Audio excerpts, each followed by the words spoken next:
G'day and welcome to the Hunters Campfire Podcast. My name's Mark and along with good mate Ian, we're here to help with all things hunting. If you're looking to start but don't know where to begin, you want to make the most of your next trip away or even plan that hunt of a lifetime, we've got something for you. You'll find our podcasts on Apple, Google, Spotify, Amazon and plenty of others. And if you want more, head over to our YouTube channel, The Hunters Campfire, where we have plenty of how-to and hunting videos along with the full video production of every podcast. Don't forget to like and subscribe, and good hunting.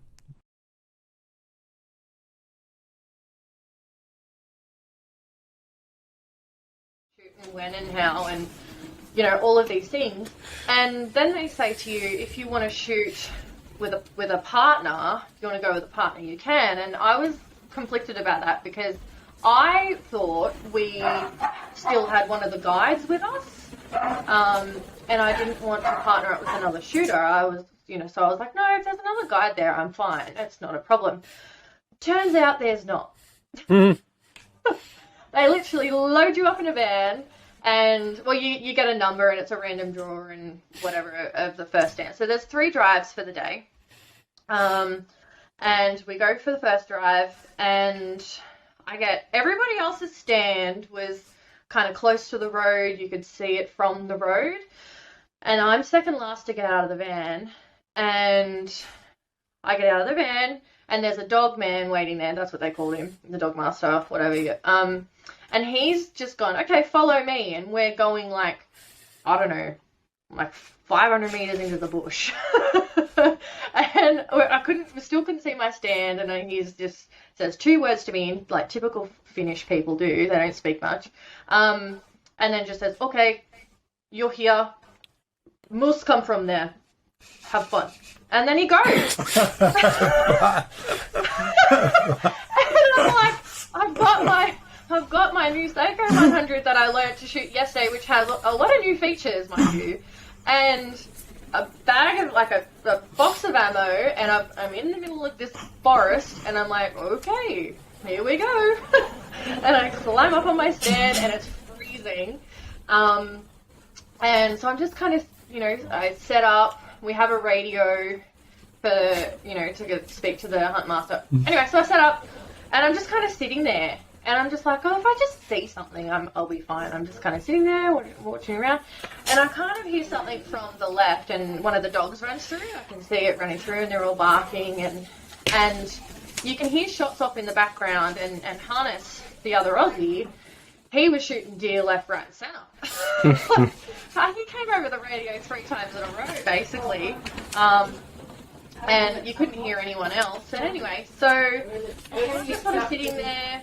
And then I kind of think to myself, I've got to try and remember all of this stuff. And I'm like, okay, I'm trying to recall the best shot placement on a moose in case I see one and all these things. And while I'm doing that, I'm kind of looking down and around. And then I hear something to my left again. And as I'm kind of scanning left, to my right, as I'm scanning right, I move to my left and come back to where the dogman had said the moose will come from.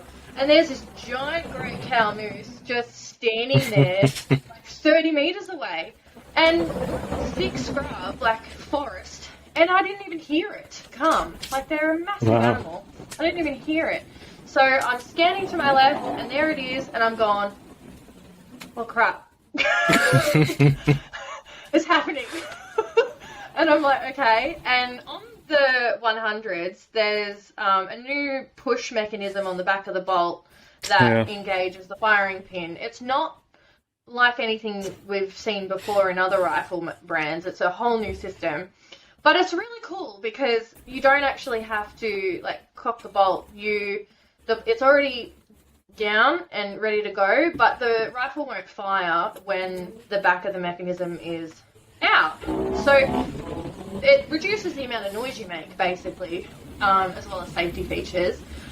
And so I'm pressing the back of the bolt in, and it makes the click, and the moose just, looks straight at me. And I've gone, okay, and it saw me, and then it starts running towards me, basically. And like I said, it's only 30 metres away, so it's going pretty fast. And I'm like, it all just happened so quickly. I'm trying to see if it's got, if it's a buck or a cow, and if it's got a calf behind it, and trying to follow all these rules. Whilst the thing's running at me, they can move to holy hell. And I've got my scope on 3 power, and it's still not maxed out, out enough. The thing was that close. And lucky I am a shotgun shooter, because it was literally like shooting a rabbit off a high stairs with a shotgun. And I just sort of moved, and I was fluid and smooth and calm. And I, lined it up behind the back of the shoulder, and I pulled the shot, and then as I was swinging, the rifle hit the stand, so I didn't, the shot was interrupted, but I already fired at that point. And the moose had jumped quite high, and then just kept running, but picked up more pace. And I wasn't sure whether, because it all happened so quickly, I was sure of my shot when I was looking through the scope, and like I said, I wouldn't have taken it if I wasn't sure, but once it all happened, the second guessing started happening. The moose ran off, and it jumped. And I don't know how they behave when you shoot one. I've never seen one, let alone fire a shot at one. So I had to go on the radio and say, stand 6, cow, moose, shot, single shot, not sure if confirmed. And the hunt master comes up on the radio and says, okay, the dog man will come and look at it.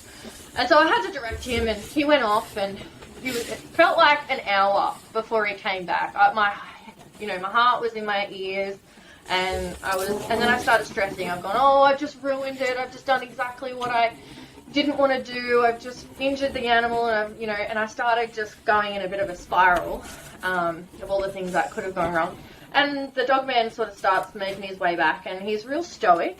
He doesn't give me any indication of whether he's found it, let alone what state it's in. And then he gets to the very bottom of my stand, because I'm not allowed to leave it. He gets to the very bottom, and then he has this huge smile and shakes my hand. And I've gone, I got it! And he's